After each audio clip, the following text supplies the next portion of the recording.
అదేవిధంగా మిత్రుడు డిఏల గురించి మాట్లాడిండు.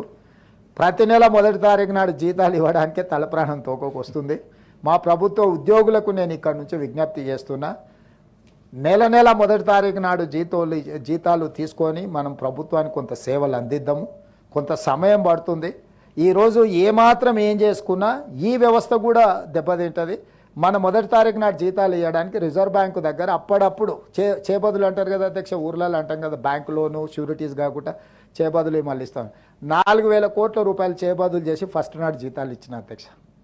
రిజర్వ్ బ్యాంకును ఇంకో 4-5 రోజులలో నీకు సర్దుతా నాకు వచ్చేదాన్ని బట్టి చేబదులు ఇవ్వని రిజర్వ్ బ్యాంకులో 4,000 కోట్ల రూపాయలు తెచ్చుకొని ప్రభుత్వ ఉద్యోగులకు మొదటి తారీఖు నాడు జీతాలు ఇచ్చిన అధ్యక్ష. అందుకే దయచేసి మా ప్రభుత్వ ఉద్యోగులకి ఈ ప్రభుత్వం మీది, అన్ని లెక్కలు మీ ముందరనే పెడతా.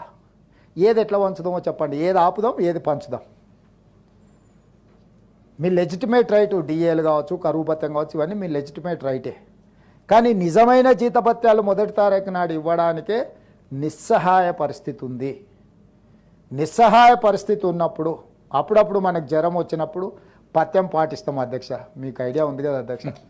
కొంచెం ఆరోగ్యం ఇట్లట్లయితే ఒక వారం రోజులు నాన్ వెజ్ తినడం మానేస్తాం, తెలుసు కదా అధ్యక్ష. మనం అట్లనే మనకి ఏదైనా పరిస్థితి, రాష్ట్ర ఆర్థిక పరిస్థితి కొంత బలహీనంగా ఉన్నది.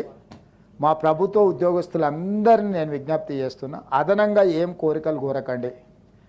అప్పుడప్పుడు మా వాళ్ళే కాబట్టి, కుటుంబ సభ్యులు కాబట్టి బెదిరిస్తారు, ధర్నా కోతాం, దీక్ష కోతాం, లేకపోతే బంధు పాటిస్తాం, లేకపోతే పెన్ను డౌన్ అంటారు, లేకపోతే అది డౌన్ అంటారు. ఏది డౌన్ అన్నా మొత్తం ప్రభుత్వం డౌన్ అయిపోతుంది. వాస్తవంగా అమ్ముదామన్నా మా దగ్గర ఏం లేదు, మా దగ్గర మా సొంతం ఏదైనా ఉంది అమ్మి పెట్టినా సరిపోదు. మనందరం జపాన్లో ఒక పద్ధతి ఉంది, నిరసన తెలపాలనుకుంటే ఒక 2 గంటలు ఎక్కువ పని చేస్తారంట అక్కడ ఉత్పత్తి. అంటే ప్రభుత్వానికి నిరసన తెలపాలనుకున్నప్పుడు జపాన్ లాంటి దేశంలో ఉద్యోగస్తులు ఒక 2 గంటలు అదనంగా పనిచేస్తారంట.